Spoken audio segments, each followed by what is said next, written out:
disappear.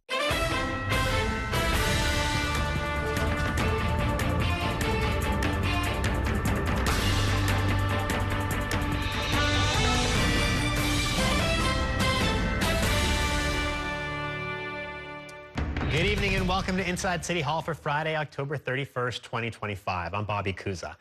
Early voting ends this weekend and more than 480,000 New Yorkers have already cast their ballot. By borough, Brooklyn is in the lead with more than 156,000 votes. Manhattan is not far behind, and there is still time if you have not yet voted. Polls open Saturday and Sunday from 9 a.m. to 5 p.m. And the race is still on for the candidates looking to grab as many votes as possible ahead of Election Day. 4 days out from Election Day, and the mayoral candidates are out pounding the pavement. Cuomo courting Republicans, Mamdani courting seniors, and Sliwa trying to scare voters on Halloween. Our Dan Rivley was out on the campaign trail today, and he joins me now with tonight's top story. Good evening, Dan. Good evening, Bobby. The three candidates were all doing the same thing, courting voters who are typically outside of their base. So for Cuomo, he got the support of GOP Councilwoman Ina Vernikov and spent the afternoon in Brighton Beach. Mamdani was talking to seniors, trying to bring them into his campaign that has been driven by a youth movement. And Sliwa, well, Sliwa was doing what Sliwa always does in the subway, meeting voters where they are. Dumplings from Russia. Andrew Cuomo having a nosh in Brighton Beach with Ina Vernikov, a Republican city councilwoman. She endorsed Cuomo and brought him to a lunch spot to meet community leaders in this conservative part of the city. So they vote for him and not the Republican candidate, Curtis Sliwa. This is not a normal election to play normal politics. Vernikov said that many of the Russian Jewish residents there fled the socialism and anti-Semitism of the Soviet Union, and a Mayor Mamdani would bring that to New York. This community is absolutely petrified of this garbage coming here. Vernikov had backed Sliwa, but she says he can't win. A vote for Curtis Sliwa, unfortunately, is a vote for Zohran Mamdani. Vernikov also praised Cuomo as an experienced governor. I understand. We have qualms with the governor. We understand that. But he's somebody that we can work with. Meanwhile, Zohran went zen, doing Tai Chi at Grand Street Settlement in the Lower East Side to meet older New Yorkers. A lot of times people think cost of living is a young person's issue. But I have heard from so many seniors of how they are being pushed out of the city that they helped to build. It's Mamdani's effort to court seniors to a campaign that resonated with young voters. We had an opportunity to not only do Tai Chi, to not only try and keep up with the seniors who are dancing, but also to make the case that now is the time to deliver an affordability agenda for seniors who are being pushed out of the city they call home. Curtis Sliwa tried to scare New Yorkers about his opponents. He'll suck the taxpayers dry. That'd be Mamdani as Dracula, sucking taxpayer money for freebies, Sliwa says. And Cuomo the mummy. You see, Andrew Cuomo is clearly the political zombie who's come back from the dead. And of course, Sliwa staying in this race till the end after weeks of Republicans trying to get him to drop out. And he says he's staying in and also going to help all the other Republicans down the ballot, Bobby. I mean, it seems like Cuomo these last, I don't know, couple weeks has really unabashedly made a play for Republican voters, right? I mean, it seems to be his almost singular focus at this point. I mean, how is that dynamic playing out? Because he's obviously encroaching on Sliwa's turf. What is Sliwa's response? And is any of this seem to be working? So, you know, I spoke to one of the gentlemen who was dining with Vernikov and Cuomo. He runs a local business association there. He is a registered Republican. I asked him, and he said, look, he liked Cuomo as governor and wants to support him, and definitely does not like Mamdani. And one of the concerns is among him and the business community was property taxes. Doesn't want to see taxes go up. So, look, Cuomo needs those voters if he has any chance of outflanking Mamdani. And I think Cuomo is doing the best job he can to try to convince those voters that Sliwa had his chance to campaign, and it's not working. Of course, Sliwa is trying to tell voters, look, where's Cuomo? He's never out here. I'm in the subway. I'm on the buses. I'm on the streets. He's got the live campaign. Cuomo, as you saw, is nothing but a walking mummy in Sliwa's opinion. So he's trying to make sure voters know that he's still in it. And more key to Sliwa, that Mamdani and Cuomo are the same kind of person when it comes to crime. Right. All right, Dan Rivley, thank you so much for that report. 2 years ago, a Republican councilwoman, Christy Marmorato, flipped a seat in the southeastern part of the Bronx. Now she is facing her first re-election campaign and hoping that her work preserving the neighborhood will be enough to fend off a bid from the Democrat who is challenging her. Our Kelly Mena has more in this report. Whether in rain or shine, Shirley Aldebal is out talking to voters. The first-time Democratic candidate is hoping her ground game will be enough to win her seat in the city council. I think it's important for people to feel heard and seen because there's a lot of hopelessness out here. In February, Aldebal left her executive position at 32BJ to run for office. Council District 13 covers parts of the Bronx like Pelham Bay, Morris Park, Throngs Neck, and City Island. The district is known for its opposition to development, including affordable and supportive housing. The district was set to house the formerly incarcerated through the Just Home project, but was blocked at the last minute. Aldebal said she would be different. I don't think that, upzoning is a bad thing. I just think that we have to be mindful of the community that it's going to be built in. And we also have to make sure that the housing is really affordable. There's no easy answer, and there's no, I don't always start with like, it's got to be a no, right? It's got to be like, okay, tell us what this is. We need some assurances. We need some, we need to resolve these issues. And then if you don't do that, you're really squandering your leverage as a city council member. On the lack of transportation in the area, Aldebal said, it may require a redesign of transportation because we may have the same bus lines running, and there's been changes in, changes in the population of the district. So, like, where are people needing to go? Aldebal is not only looking to unseat the incumbent, but flip the district blue. Registered Democrats outnumber Republicans nearly 4-1. People crossed over party lines to support me in my first election, and I feel confident that they're going to do it again this time. Republican Councilwoman Christy Marmorato flipped the seat 2 years ago amid a backlash to a new housing project. She remains a strong opponent to new projects, including the bid for a casino license at Bally's. Yes, jobs are a great thing, and construction jobs as well. But there are people that have invested in this community who felt like they never had a say in this proposal. Hopefully Bally's financial situation is on point or where it should be, because I'm reading a lot of stuff that it's not. So I don't know if they can even get to that position. Bally's chairman Sue Kim has told New York One that they are financially sound. Marmorato is against the housing ballot measures that would diminish local influence over projects. It's going to be the end of the picket fence neighborhood. Kelly Mena, New York One. It is time now for a break. Coming up, we will take a look at some of the mailers and pamphlets that city voters are receiving in the lead up to Election Day. Political anchor Errol Lewis will join me to break down this year's campaign messaging. And later I'll talk more about the latest on the mayoral campaign trail with just days to go in this election cycle when I'm joined by two top reporters. Stay with us. We're back in a minute.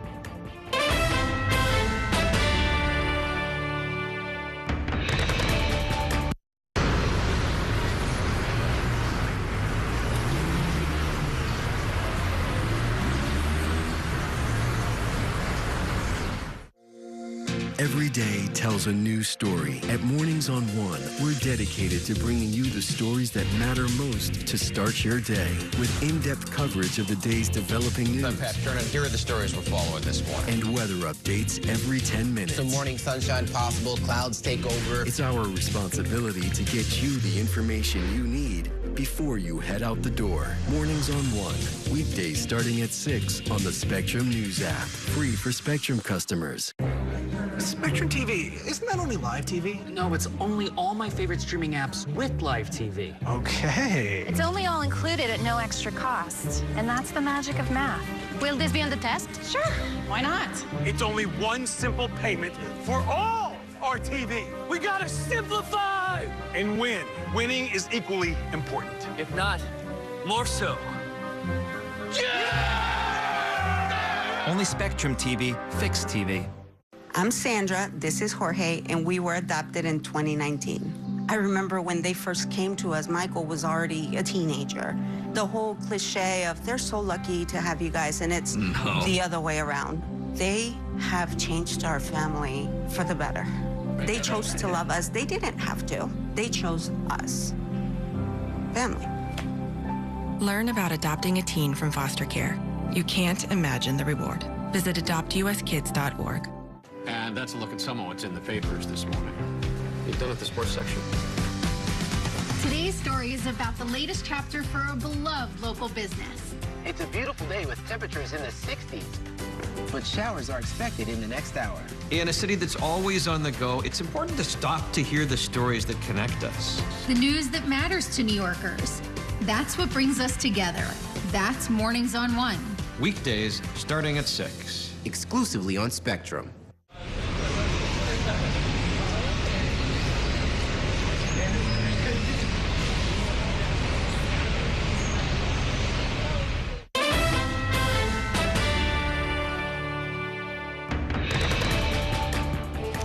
Welcome back to Inside City Hall. Election Day is only 4 days away, meaning candidates are running out of time to get their message out to voters.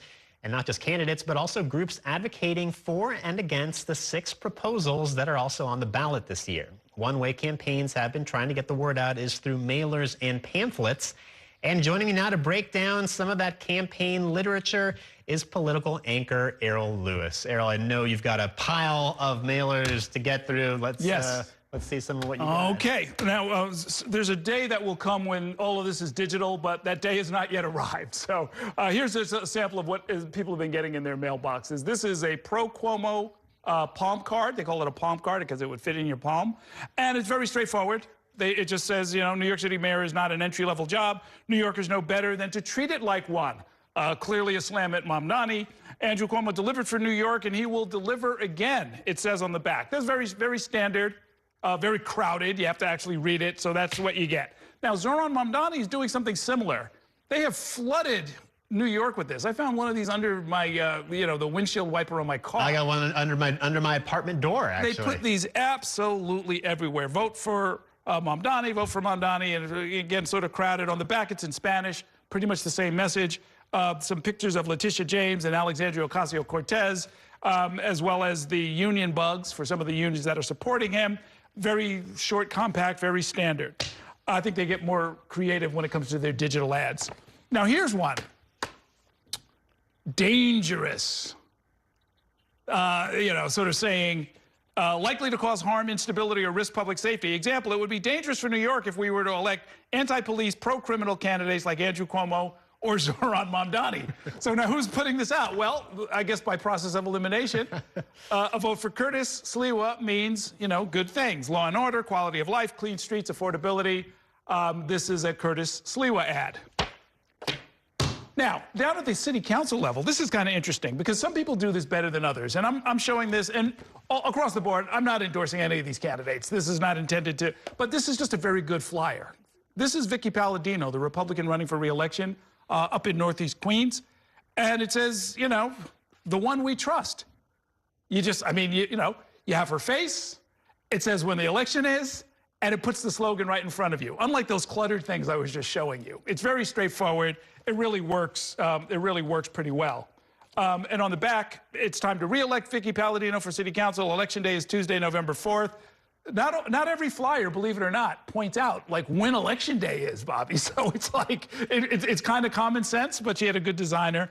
And then just to show one more, she had what's called a door hanger. You know, you kind of go up to people's homes. There are a lot of homeowners in her district. You just kind of hang it on the door, so people come home from work, and it's like, oh, there's Vicky Palladino, the one we trust. Good messaging, good flyer, good move. I mean, you know, just kudos to her.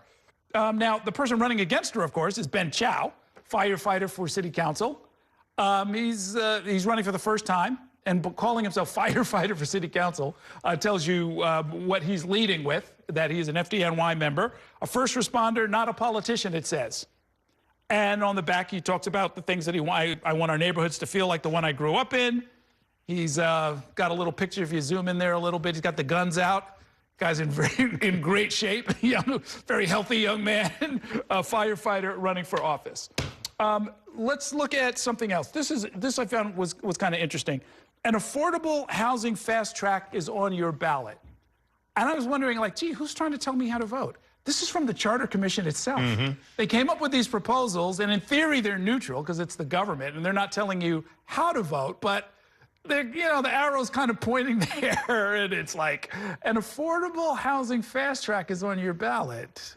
And this is the Charter Commission, which was sort of set up by Mayor Adams, but they're the ones who developed all the questions that are on the ballot, right? Yes, so exactly. Kind of stands to reason that they're trying to push people. Yeah, nudging you a little bit. Now, the city council, if one of those proposals would take power away from the city council. City council's not happy about that, so the city council has been putting out its mailing. And here's a person with a gagged mouth here. Mayor Adams misleading ballot proposals would silence communities. So it's somebody with, tape over their mouth. They look like they've been kidnapped or something. And on the back it says, his misleading proposals 2, 3, and 4 on the ballot will take away your community's power, et cetera, et cetera, et cetera. And this is controversial because it's the city council itself. Yeah, this is the government paying using taxpayer funds. Absolutely, absolutely. And and then they have another version of it. Your neighborhood essentials are at stake in this election. And that's kind of, see, again, on the back, it kind of reveals kind of where they're coming from. Mayor Adams' misleading proposals 2, 3, and 4 will take away your community's power to demand the city and developers invest in your neighborhood. Less affordable housing, fewer public school improvements, fewer quality parks, more gentrification. I don't know if any of the facts that we've reported on support that as an inescapable conclusion, but that's the argument that they're making.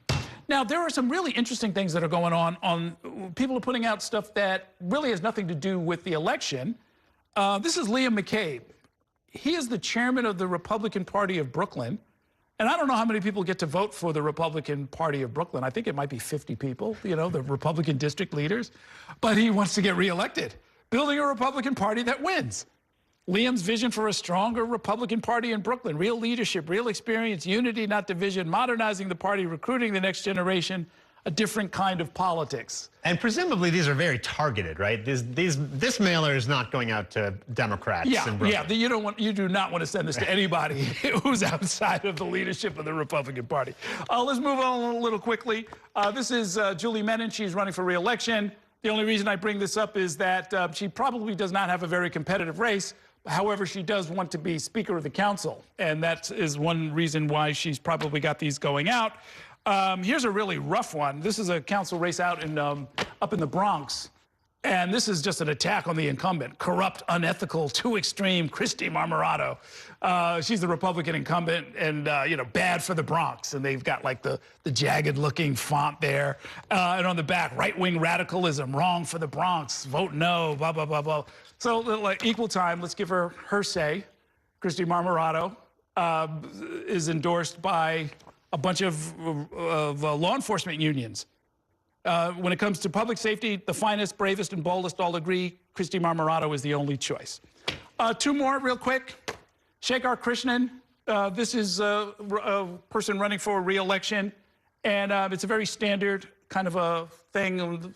English on the front, Spanish on the back, luchando por nuestro futuro, but very cluttered, very busy. I mean, it's, I don't know. It probably won't hurt his chances any, but, and then this Manhattan District Attorney's race. Diana Florence, she's running for Manhattan District Attorney. She says she will make Manhattan safer. She's running as an independent. She's not the Democratic nominee. She's not the Republican nominee. She's running independent. But then honorable mention, I got to show this. I think you found this. There's a billboard out there in Manhattan that she sort of concocted or paid for or built up. It says, "Squeeze out Alvin Bragg with Diana Florence." Is that a toothpaste? Yeah, it looks like they're squeezing the district attorney out of a tube of toothpaste. I've never seen anything quite like that. I was about to say that we didn't show that many negative ones, but here's one right up. Well, right. It was too big to put in the mail, so they just put it on a great big poster, I guess.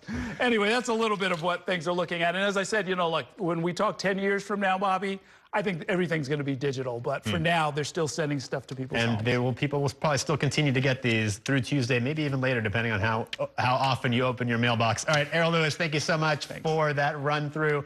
Coming up, a judge's order may save food stamp benefits for some of those affected, but not all. We will explain in a report straight ahead. Stay with us. We're back in a minute.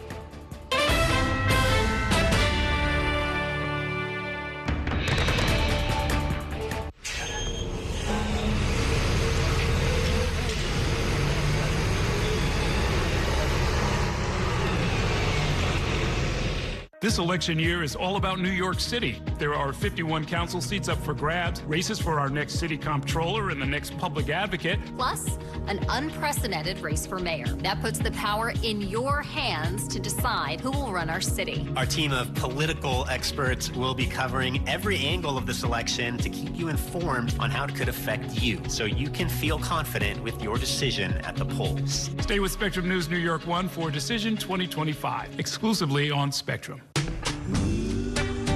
It's only a game. It's only a little rivalry. It's only a ritual. When I come home late, and a few generations. you're always there. And only Spectrum TV includes all your favorite streaming apps with live TV at no extra cost. It's only a game. It's only everything. Mom was always organized, but she started forgetting to pay her bills on time. And she'd buy the same gifts over and over. Telling the girls about my Alzheimer's diagnosis was really hard. At first, we had our cries, but then we were like, okay, let's make a plan. Early detection gave us time to adapt together. It's so important for you to think about what you can do and making the most of what you have. If you or your family are noticing changes, it could be Alzheimer's. Talk about seeing a doctor together. From my time growing up in Queens watching New York 1 to my time reporting here, I've seen how quickly a story can change. At News All Day, we bring you the news as it's happening, from around the boroughs to local government to your neighborhood. Because our city never stops moving. 3, 2, 1. Hi, I'm Shannon Ferry with the day's developing stories. But first, Stay up to date and informed with News All Day, weekdays from noon to 4.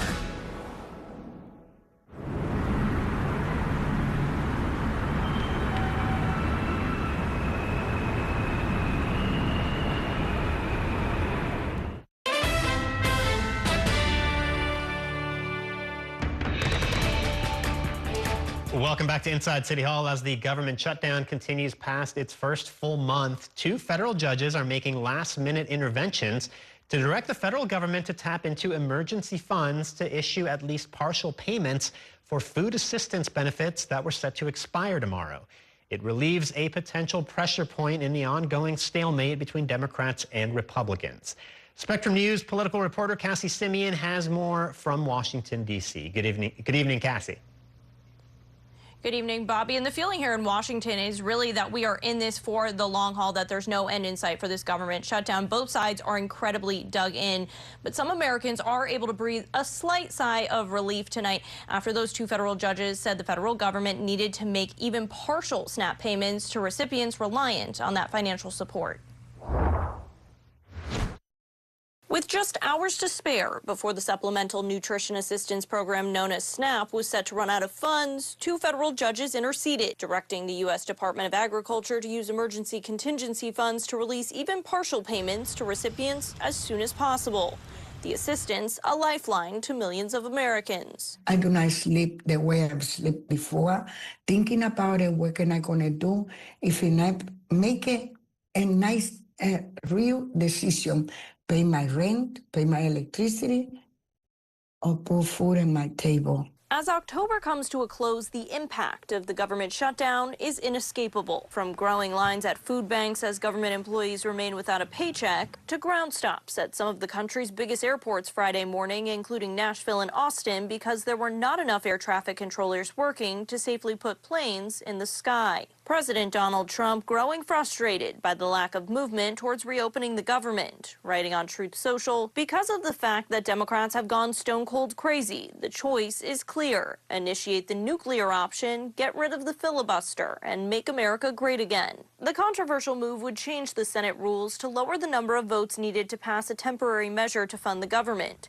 It would effectively allow Republicans to pass a bill to reopen the government without support from Democrats. Republicans in Congress distancing themselves from the president's position. The filibuster has traditionally been viewed as a very important safeguard. If the shoe was on the other foot, I don't think our team would like it. Senate Majority Leader John Thune earlier this month rejected such an idea. The filibuster protects.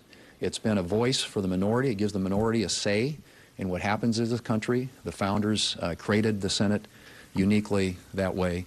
for that specific reason. A spokesperson for Thune confirmed to Spectrum News today that his position has not changed. Now, with the shutdown set to continue until at least Monday, Democrats say they will keep pushing for expanded Affordable Care Act subsidies until Republicans negotiate a deal. Republicans maintain that no deal will be cut until the government is reopened. Bobby. So, Cassie, as far as the food benefits go, I mean, this is relief, but presumably it's temporary, right? How long does this emergency funding last before we're right back to where we were today? Yeah, I mean, the reality is that contingency funding is not going to be full payments, and it won't cover the full month of November. So we're in real dire situation here, and that is, again, temporary relief of this pressure point of getting these payments out to Americans. But Democrats and Republicans really need to get to the negotiating table here, especially if Democrats are going to remain firm that ACA subsidies are the make or break here, that they're not going to give Republicans the votes they need to reopen the government unless they come to the negotiating table. The Senate is out until at least Monday. The House not looking to come back until there is some sort of deal done, or as Speaker Mike Johnson has said, you know, we've done our part. Now it's time for the Senate to do theirs. And so you have this real gridlock happening here in Washington, and all of these Americans that are reliant on that SNAP funding are really in the balance, and it's quite unfortunate. And then for those who are reliant on the Affordable Care Act, what can they expect? Because we have open enrollment starting for that in November as well, right? Yeah, so that starts November 1. So tomorrow on Saturday, people who get their health care through the Affordable Care Act marketplace are going to see those skyrocketing premiums that Democrats have really been beating the drum on for the last several weeks now. And that is going to be their reality if those extensions aren't put in place. And right now, Republicans and Democrats, again, in a gridlock. It doesn't seem like Republicans are willing to give an inch on this, and Democrats are therefore withholding their votes. So there could be millions of Americans that are priced out of the market entirely, meaning they won't have health care come the new year. And that doesn't mean that they don't get sick, that they don't go to the hospital and seek emergency care. It means that that is going to then fall on the hospitals to eat that cost. And that's going to drive up premiums for everyone else across the country, whether they have insurance through the Affordable Care Act or through private insurance or through their employer. So overall, this has a huge impact on Americans across the country. They just haven't felt it just yet. All right, Cassie Simeon in Washington, D.C., thank you so much for that report. It is time now for a break. Coming up, we will bring you Errol's conversation with Susan Kang, a member of the Democratic Socialists of America, as part of this week's You Decide podcast episode. Stay with us. We are back in a minute.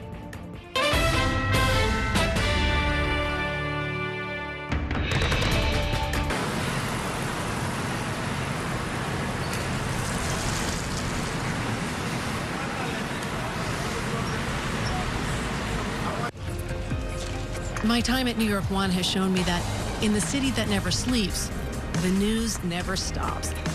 So as the day winds down, turn to the rush hour. Good afternoon, I'm Monica Perkman. To catch up on the stories that matter across the 5 boroughs, with in-depth interviews from the city's newsmakers, plus the latest forecast. Catching you up with today, preparing you for tomorrow. Right here on the Rush Hour. Weekdays from 4 to 7 p.m. There's an international travel plan with Spectrum that was an additional $10 a month, as opposed to paying a ridiculous amount per day for roaming fees. This literally felt like my old phone carrier was reaching their hand into my wallet and just helping themselves to some of my cash. I like having no surprises when it comes to my cell phone bill. And with Spectrum, that's been the case. So it saved me a ton of money. Real customers, real savings. To see how much you can save, visit spectrum.com/save. I'm Chris Jakovic. I served in the United States Air Force, and I deployed 3 times. So in 2017, I was serving as an Air Force First Sergeant. Our motto in that role is, my job is people, everyone is my business. But unfortunately in that year, I would lose my own brother, Lance Corporal Adam Jakovic, to suicide. The majority of veteran suicides are from guns. I store my weapons securely, not only for myself, but for my family. My service never stops. At Spectrum Noticias, we recognize that our New York City community is vibrant and diverse. Spectrum Noticias delivers balanced coverage of the stories that matter in our communities and across the country. Our journalists are based in the neighborhoods we cover, ensuring you get in-depth reporting on what's happening in the places we call home. So join us at Spectrum Noticias. We're always on, always there for you. Now available on your TV. Check your local listings. Also available on the Spectrum News app.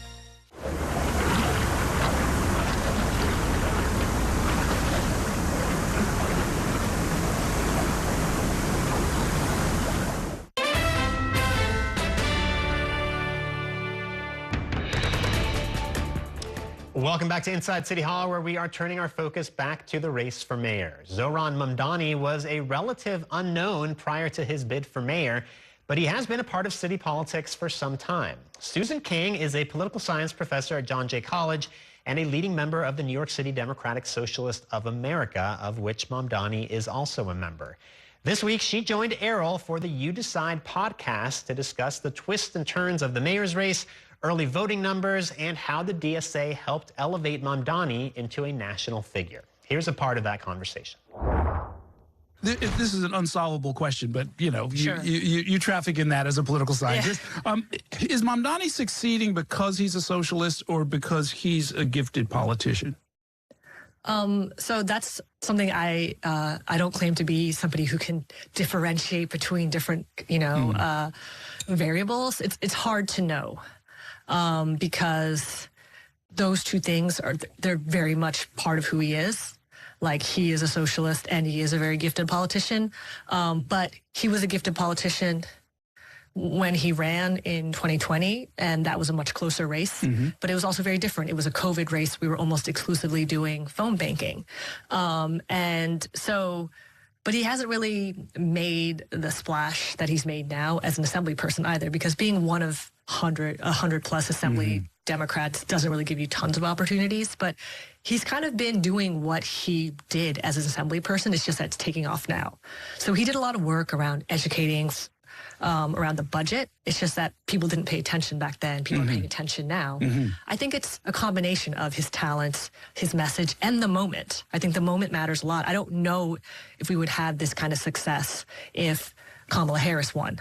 I would imagine no, because people are they're more interested in an alternative to the mainstream Democratic message because it failed.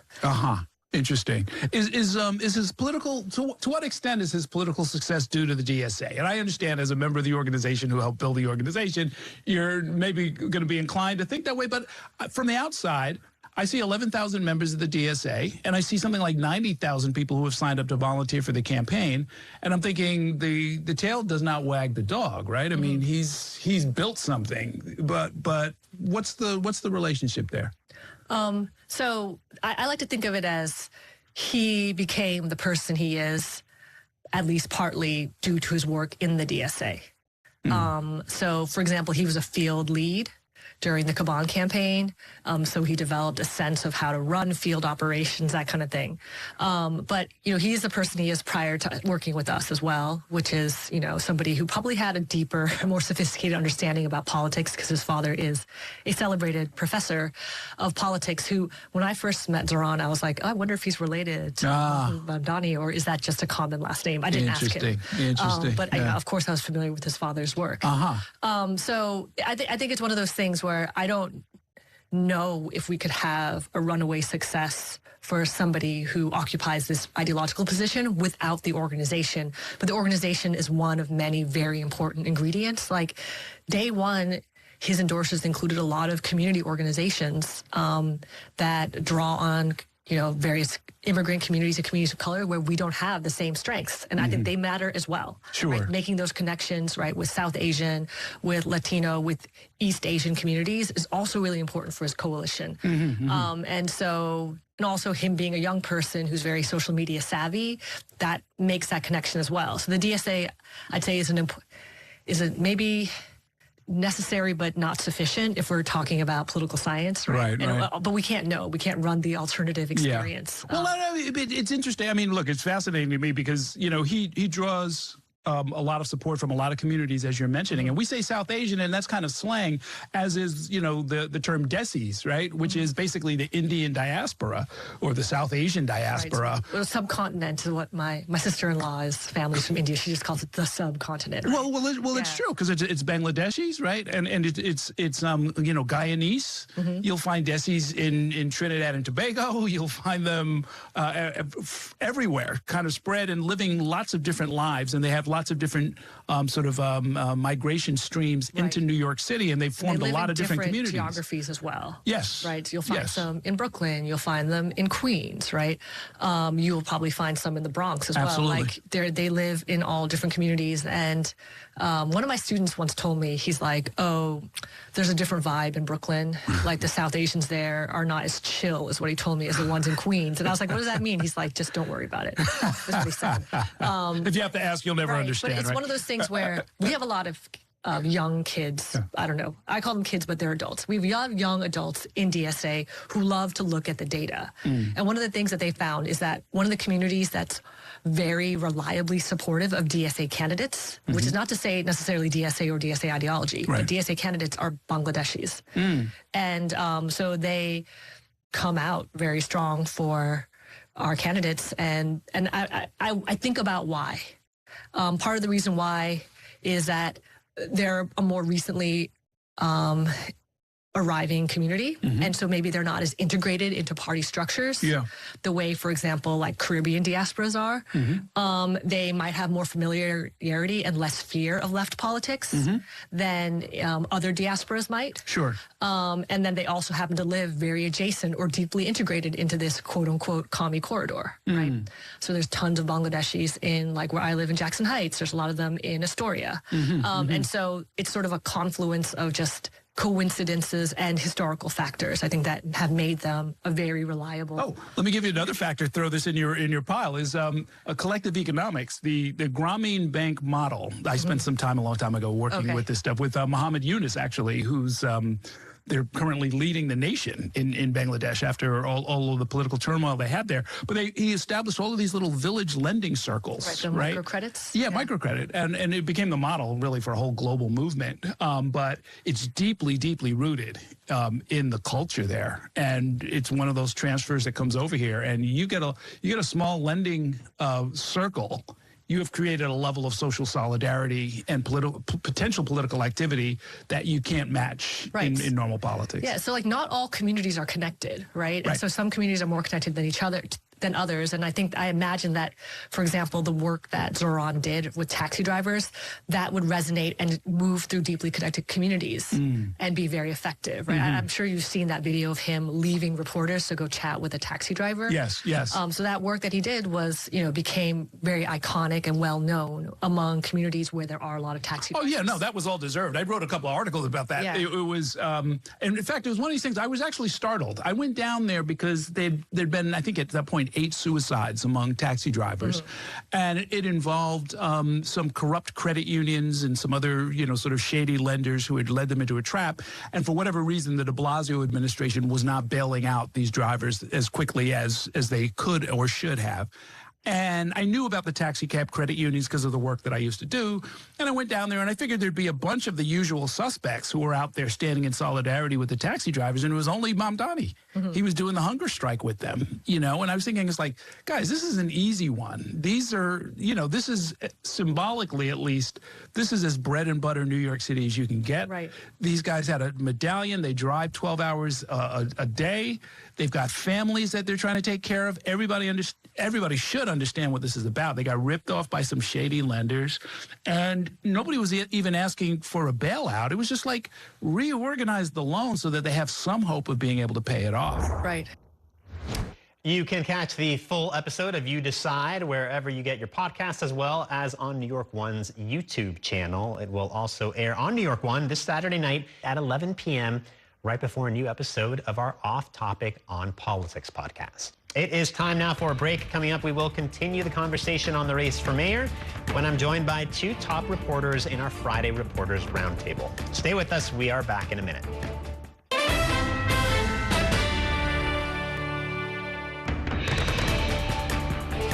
The next Downtown Local 6 train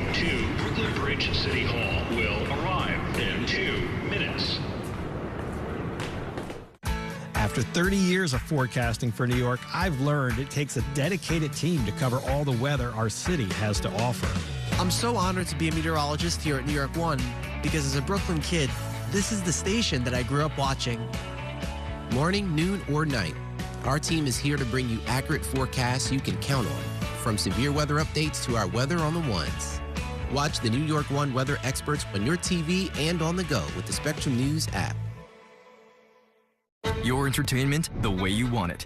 With Spectrum TV, all these streaming apps are included at no extra cost. So you can watch anything.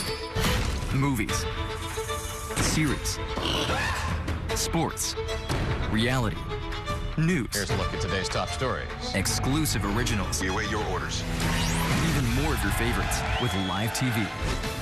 Stream across your devices and enjoy anywhere. See you later. Get it all with Spectrum TV. I'm an ex-drug dealer, and I'll be your sub today.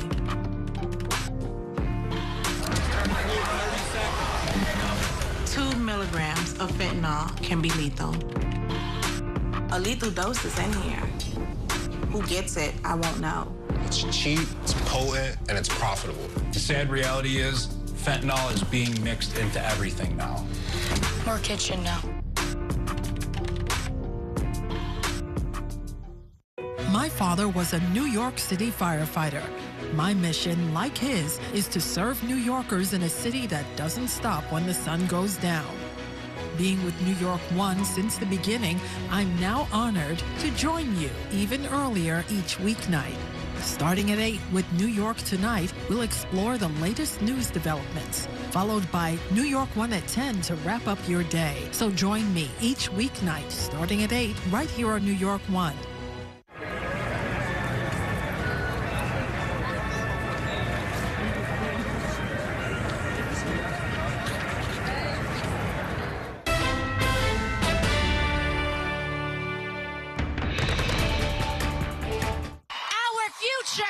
Will be determined not in a house built by slaves, but in a city built by freemen, in a city built by unionists and immigrants.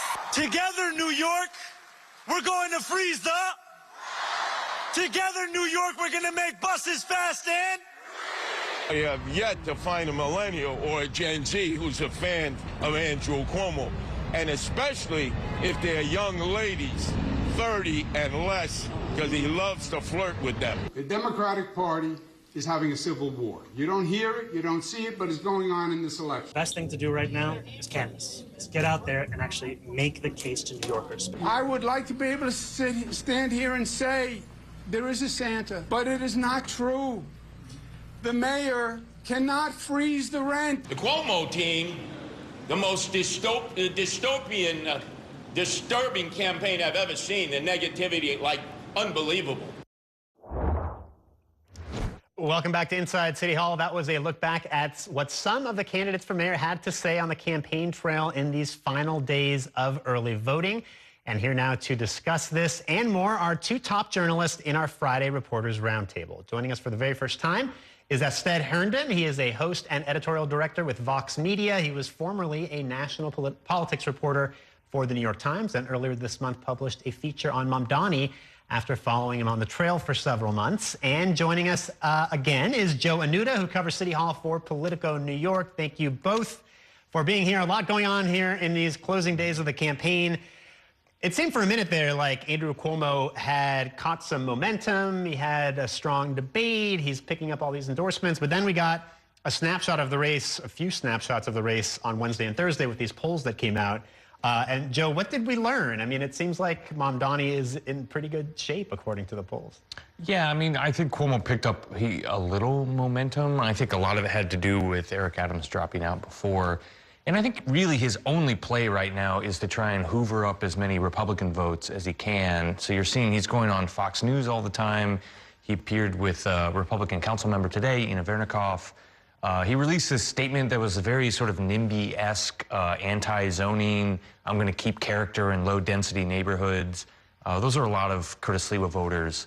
And I think he's made some progress there. Some of the polls showed half of Republican voters were going to vote for him, but it's just nowhere near enough to catch up. And the Emerson poll had Mamdani up 25 points. That's a lot of points, and a real uphill climb for Cuomo to close that gap. Yeah, I think the one caveat I'll make with all these polls is I think the pollsters are having a lot of trouble determining what the sample should be, because we just haven't really seen a general election like this in a while. And you saw, you know, they missed some of Mamdani's support in the primary. I think generally that's, you know, I don't see a lot of the uncounted votes going to Cuomo, but I do think the polls might be a little different than what we're seeing once we get the returns on Election Day. Ested, let me ask you about the piece you wrote, which was in the Times a few weeks ago. You spent some time with Mamdani and talked to a lot of people around him. And this was after he won the primary, but around the time he was starting to have these meetings with people, kind of this charm offensive with people who didn't support him, right? Yeah, it was really about the kind of steps he took after he won the primary to make sure that he was not only kind of growing the margin for a general election, but setting the groundwork for a governing vision. I think they understood that there was some skepticism about experience, about some views, particularly on policing and some distance with the DSA. And privately, he's shown some willingness to put some distance there. He's telling people that he won't have litmus tests when it comes to governing. He made clear, obviously, that he would ask Jessica Tisch to stay on, which was a key kind of desire for some of these folks. And I think more than anything, he's tried to tell people, I know where my shortcomings are. And I think trying to say, at minimum, that means that Andrew Cuomo or Eric Adams had less of an argument going into the general. I think now we're seeing Cuomo respond to that and is really, and frankly, embrace the fact that this is a litmus test on Mamdani. He's trying to turn that negative. I think he's turned up what I would call somewhat overt Islamophobic attacks, but he's really recognizing that this is a bout to our Mamdani, and I think that's going to break one way or the other. And to your point about polling, you know, I think that has been kind of hard to track. But in the early voting numbers, we have seen the electorate get younger. And I think independent of Cuomo, Mamdani seeing the kind of areas of the city that have that sub-40 population growing in terms of coming out on Halloween weekend, maybe through the New York City Marathon this weekend. And that's what I think the campaign is looking at. Even beyond what Cuomo is doing, are they getting their own people to come out as step one? And then there's this question of, you know, if and when Mamdani actually takes office, with these policies that he is trying to implement or maybe might pull back on, what does that do to his relationship with the DSA? Yeah. Because, you know, the DSA is, you know, counting on him to enact some of these policies that he has sort of softened on, right? And what does that do to that dynamic? I think for now, you know, the organization, this is, you know, they've never had someone with this much power get elected. So I think leadership and I think the majority of the organization are trying to give Mamdani a little grace. Give him a little more berth to make compromise and do things that don't necessarily align with their ideals because they want to play the long game here. He has the power to really usher in some huge policies that, you know, the Democratic Socialists support. And so spending a bunch of energy fighting him on every little thing, if it doesn't align, that's the goal. Whether that happens in practice, I think, is another matter. We've seen they've been very ideological and almost dogmatic when they pulled their endorsement from AOC. They turned on Jamal Bowman when he was running in Westchester over their stances on Israel. So I think it's very much a wait-and-see thing. Yeah, I think it's going to be an interesting dynamic between leadership and rank and file. We know leadership kind of wants to have a long-term view of this relationship, recognizes the moment that Mamdani provides them. But DSA has been a group that has a oppositional relationship to politicians in general. They kind of love pulling them down. And so it's somewhat of a reorientation of their collective to say, okay, are we going to think about the ways that we're going to be collaborative with them rather than try to nitpick every single place where there's ideological distance? But there are real gaps starting to emerge. Even the kind of folks we talk to in leadership, originally I remember coming to them as we were starting it, saying, you know, what about keeping Jessica Tisch on? What about the fact that he's backed away from a millionaire's tax? Are those things bothering you? And at first they were saying, oh, no, you know, we want to give him space. When we were following up towards the end of that, they were saying, oh, there's a little more uncomfort there. I think that shows you the kind of thin line he's going to have to walk because the kind of the way he's going to build support in Albany might be in direct opposition with keeping that base in line. All right, you guys hold it right there. We got to take a quick break. I will have more with these reporters in just 2 minutes. Stay with us.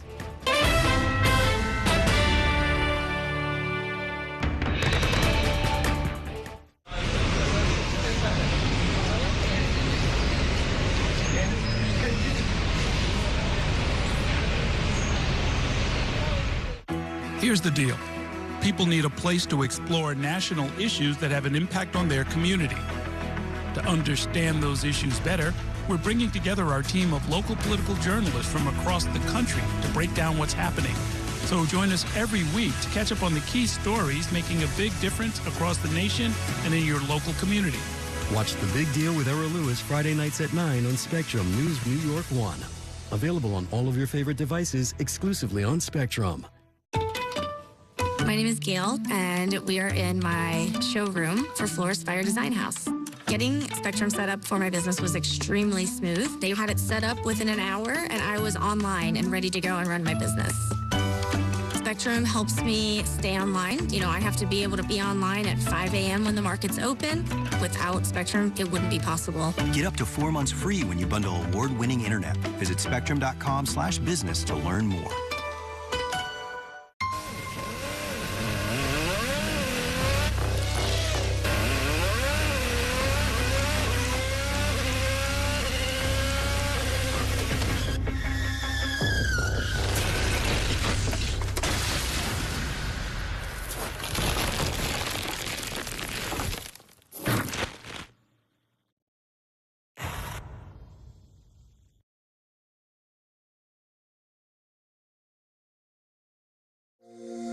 Every day tells a new story. At Mornings on One, we're dedicated to bringing you the stories that matter most to start your day with in-depth coverage of the day's developing news. I'm Pat Kernan. Here are the stories we're following this morning. And weather updates every 10 minutes. Some morning sunshine possible, clouds take over. It's our responsibility to get you the information you need before you head out the door. Mornings on One, weekdays starting at 6 on the Spectrum News app. Free for Spectrum customers.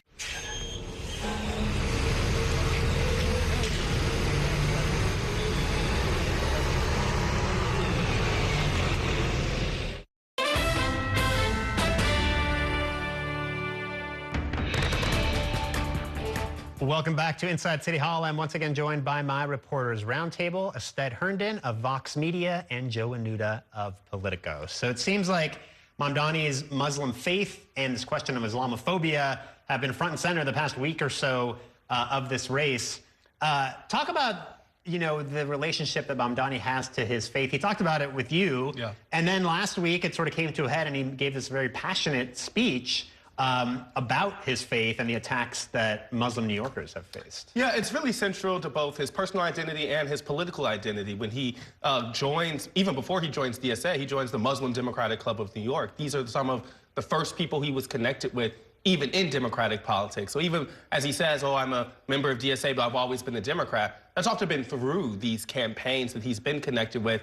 And as he was an organizer, he learned a couple lessons, particularly how to raise money in those communities in terms of early support, but also how it kind of can create I think, a long-term bond that he felt grew beyond identity politics. I know there's been a question in Democratic politics right now, how much should a candidate center who they are? When I asked him this question, he said that he really goes back to how it changed his own politics, that he put in front of his father about how he was tired of being kind of seen as a Muslim in America. How he was tired of being seen as an immigrant and kind of an other. And he said that his father told him it also allowed him to see the truth in a place, and that really informed his inspiration.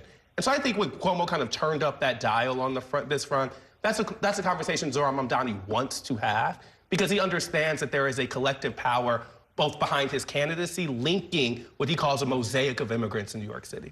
And then, meanwhile, Cuomo pushes back and refutes the idea that, you know, that Mamdani could have ever possibly been the victim of Islamophobia. But in the process, he has been, you know, standing next to people, whether it's an interviewer, you know, Sid Rosenberg, or even the event with Mayor Adams last week, where Adams tied Mamdani to Islamic extremism. It's like, Cuomo's being put in this position where maybe he's not saying things necessarily that are Islamophobic, but he's next to people who are saying them and not necessarily challenging it, right? Well, and then he gets asked about it afterwards, and he's like, he denies he said it. I mean, he was on with Sid Rosenberg, and I think Cuomo asked Sid, well, you know, could you imagine if Zohran Mamdani was the mayor during 9/11? Sid, I could. He would be cheering, and Cuomo just sort of chuckled and said, that's another problem. We wrote a story about it, and then his campaign was furious and said he never said that. But I think, to your point, he's been appearing next to all these people. His campaign has been putting out ads. There was an AI ad that showed Mamdani eating rice with his hands. I think there's just... Which they took down, right? They blamed on a junior staffer, but it was up, you know, and it was paid for by the campaign. Right? Yeah, I mean, at this time I would fail a quiz of who said it, Trump or, you know, Andrew Cuomo. And I think it really speaks to how much this campaign has been defined by him, about being against Mamdani and against the left rather than being for something. And so I think there's a larger question that the center and Andrew Cuomo have, even going forward, is like, what are they advocating for? And in my opinion, like, you know, Andrew Cuomo used to be for something, right? Like, there used to be those things I think that they would define as their calling card, but beyond competence, beyond experience, what is the affirmative vision, I think, from folks who are on that more center-left side? I think that's a question beyond this race. Yeah. And I think that even shows up in the polling. There was the poll that found, I think, 70% of Mamdani supporters were voting for him because of his policies. Something like over 30, almost 40% of Cuomo voters were voting for him because he wasn't Mamdani. Exactly. Just in our final 30 seconds or so, let me get your take on the best story of the week, which was the Bill de Blasio story. The Times of London ran a story saying de Blasio had sort of thrown cold water on some of Mamdani's policies. Turns out they had the wrong Bill de Blasio, and it was, I guess you could call him an imposter. He's just another guy who had the same last name. Another guy who I think treated it with the kind of funniness it deserved and kind of played along with the bit. Turns out he's been doing that for a while.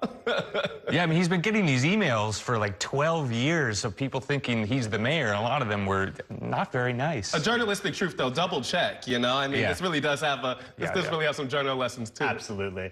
All right, guys, thank you both so much for joining us tonight. That is going to do it for tonight's show. A quick programming note, if you missed any part of the final debate in the race for mayor hosted by New York One, you can still catch it on our air this Saturday at 8 p.m. And then on Sunday, join us again at 8 p.m. for a special election report. We will talk about the historic nature of this race, bring you some of the best interviews on the campaign trail, and much more. And stick with New York One, because coming up next is the 52nd annual Halloween Parade. Thanks for watching, everybody, and have a great weekend. We will see you the next time on Inside City.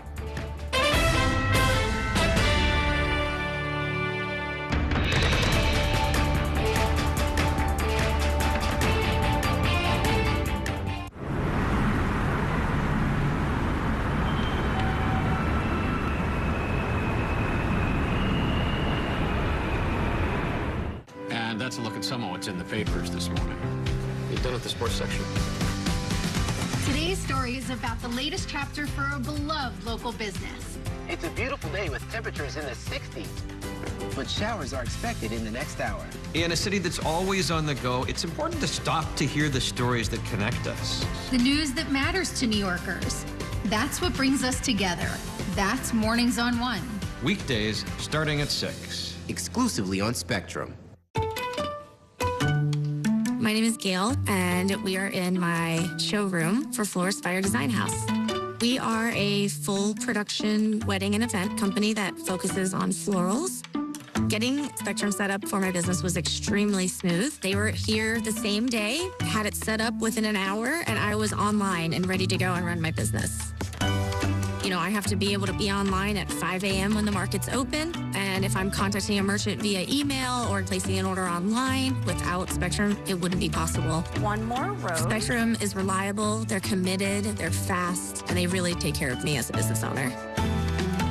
Last year, when the really bad hurricane came through, our internet stayed the entire time. One of the businesses down the street, she was like, wait a minute, how are you still online? And I was like, Spectrum, baby. You gotta get Spectrum. Get award-winning internet for your business. Up to 4 months free when bundled. Visit spectrum.com/business to learn more.